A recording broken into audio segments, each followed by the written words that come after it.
Nah, berarti artinya kita menghadirkan inventory tujuannya supaya bisa dilepas lagi. Hadirkan inventory supaya bisa dilepas lagi. Kalau mindset kita nggak begitu, ada yang salah sama cara berpikir kita. Berarti semakin cepat inventory itu hadir dan lepas dari kita, semakin bagus. Ya nggak?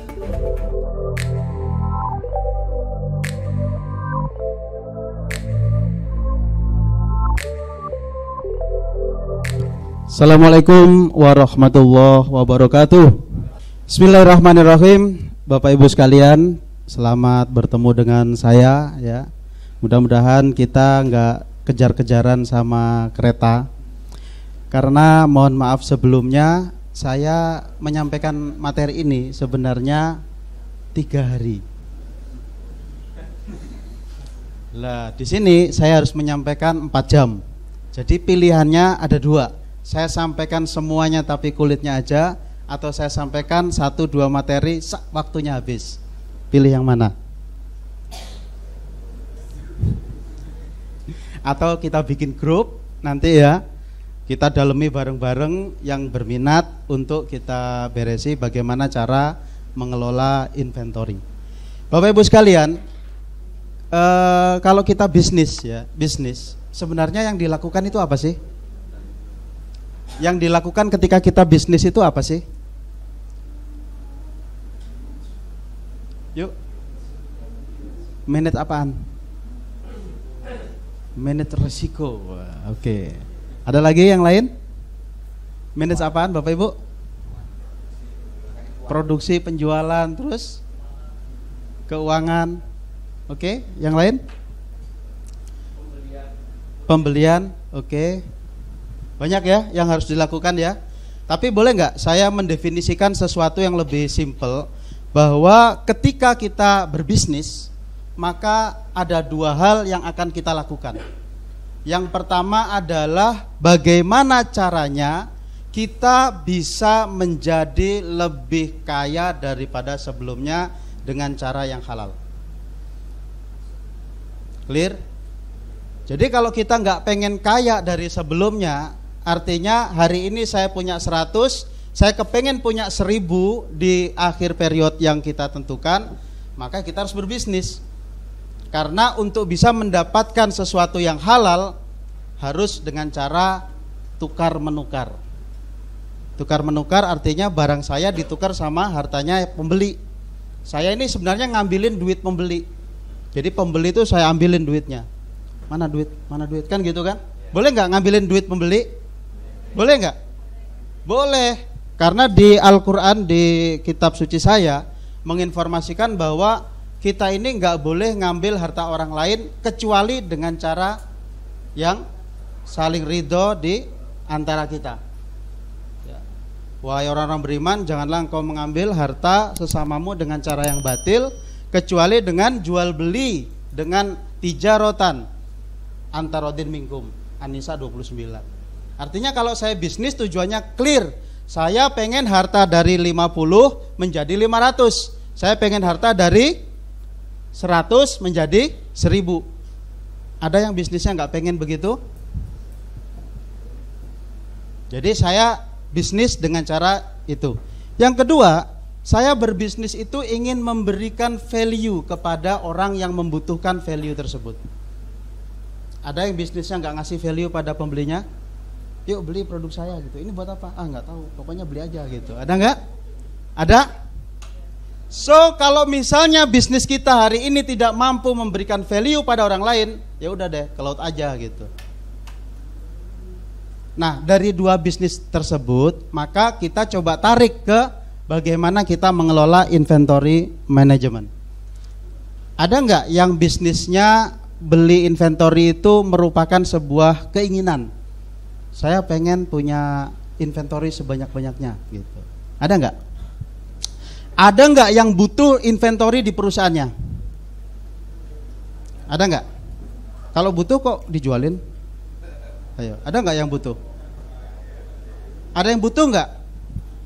Nun sewu Pak, bisnisnya apa Pak? Klinik kecantikan, punya inventory? Punya. Apa aja Pak contohnya Pak? produk apa Pak? Tapi Bapak nggak butuh kan? Buktinya Bapak nggak cantik. Iya nggak? Artinya ada nggak yang hari ini bisnisnya ketika membeli atau menghadirkan inventory itu untuk kebutuhan kita? Saya pengen bisnis makanan pedas karena saya demen pedas, tiap hari saya habisin terus. Gitu ya, Abah. Makanya beliau jadi luar biasa. Ada nggak yang begitu? Hampir ya bisa dikatakan 99,99%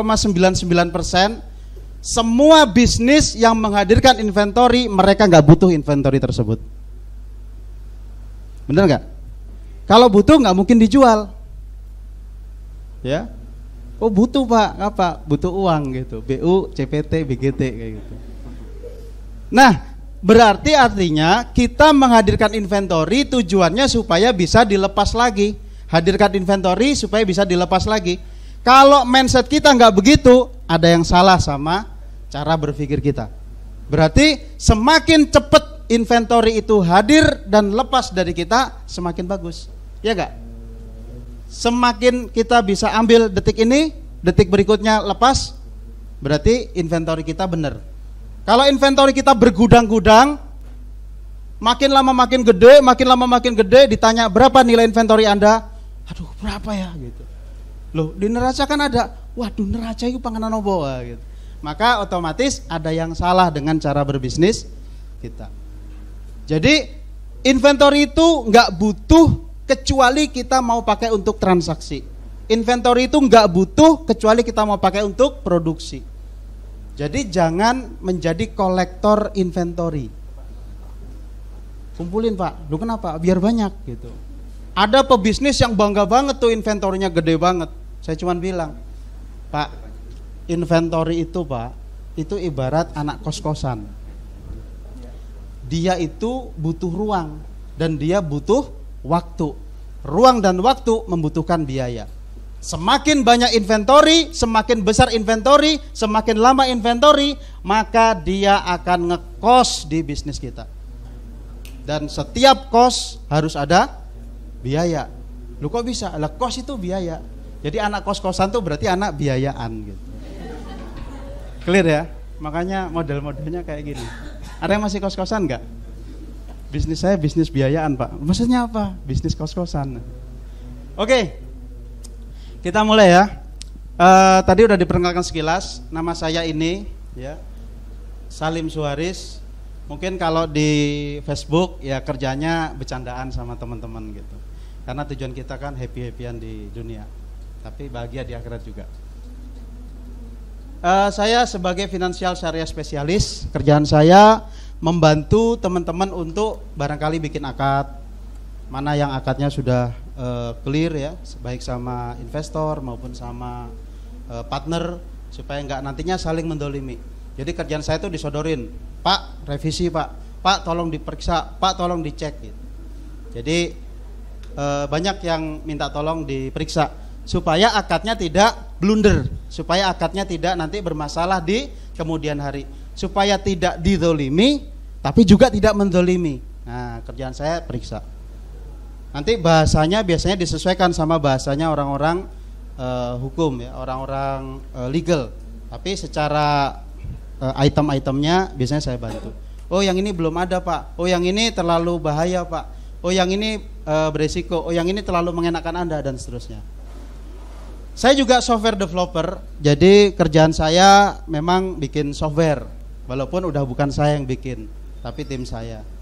Ya dulu sempat waktu pergantian antara jadi software developer sama jadi konsultan, biasanya agak-agak kacau balau gitu, jadi ada banyak yang terkendala juga.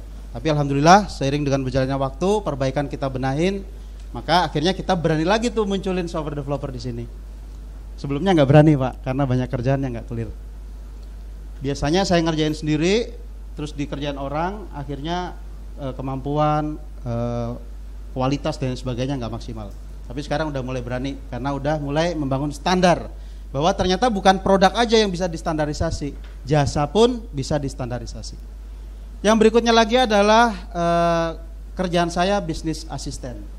Jadi saya itu ada 5 hal yang saya lakukan untuk beberapa pengusaha yang nggak berani untuk berpikir besar. Bisnisnya potensial tapi nggak berani besar. Maka saya kerjaannya pertama nemenin ngopi. Kadang-kadang mereka butuh orang buat ngobrol. Kan nggak mungkin ngobrol sama tembok, maka saya hadir di situ.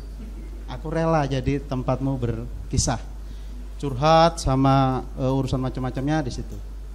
Jadi mohon maaf kalau saya makin hitam, bukan karena kepanasan tapi karena minum kopi. Yang kedua, saya juga membantu merumuskan. Misalnya gini, tahun depan berani buka outlet berapa? 25. Kayaknya bisnis ini layak deh buka outlet 100.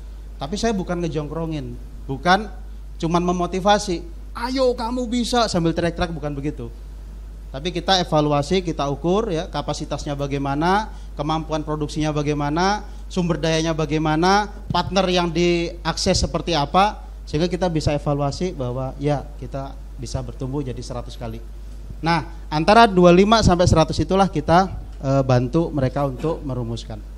Lalu yang berikutnya lagi saya ngajarin.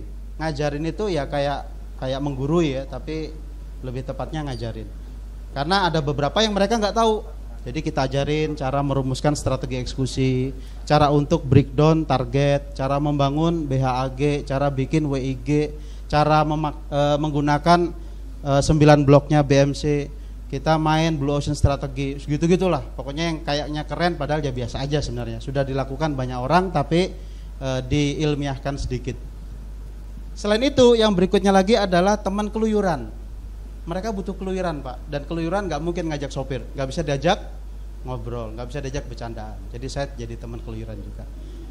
Nah, makanya saya jadi personal business assistant. Dan dari semua itu saya angkat dari Alam Raya Sebar Barokah. Pengennya jadi berkontribusi menyebarkan sesuatu. Itu perkenalannya. Terus yang kedua saya minta mohon dengan sangat ya. Tadi kan saya ngomong ada aplikasi, itu iseng-iseng. Kemarin bikin sekitar 2 mingguan, bikin aplikasi. Dites, nah, sekalian dites, di trial. Bener apa enggak? Nanti kalau banyak gagalnya berarti tim saya marahin di rumah, di kantor. Tapi kalau misalnya ternyata bagus, bisa kita pakai, kita trial, bisa kita jual. Yang nasibnya mujur, saya kasih aplikasi tata kelola inventory yang lagi kita develop juga, yang nanti akan kita kontak dengan para yang mujur-mujur tadi itu. Dan juga kalau pengen diskusi, ada di sini nih. Ini kalau yang berminat sih ya banyak ilmu gratis di sini kalau mau. Kalau nggak mau ya nggak apa-apa.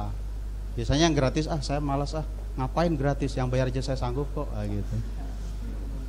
Silakan gabung di sini, silakan baca. Kalau Telegram maka dia bisa yang paling awal dulu bisa dibacain kalau mau ya, karena biasanya teman-teman ini banyak yang materialistis. Materialistis itu hobi koleksi materi tapi nggak dipelajarin gitu. Kumpulkan, di save, di macam-macam tapi nggak dipakai. 1 miliar dibagi 200 juta berarti sama dengan 5. Begitu kita beli mesin lagi senilai 200 juta lagi, maka nilai dari mesin turnovernya berapa? 1 miliar dibagi 400 juta sama dengan 2,5. Berarti turun tuh dari 5 turun ke 2,5. Dibiarin nggak kayak gini?